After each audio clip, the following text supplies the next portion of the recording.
দক্ষিণ বিধানসভা কেন্দ্রে হাড়িভাঙ্গা অঞ্চলের শিমুলগুড়ি এলাকায় রাস্তার শুভ উদ্বোধন হল।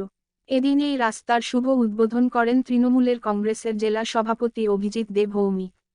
এদিন হাড়িভাঙ্গা অঞ্চলের শিমুলগুড়ির নদী থেকে হাসিম উদ্দিনের বাড়ি পর্যন্ত রাস্তার কাজে শুরু হল।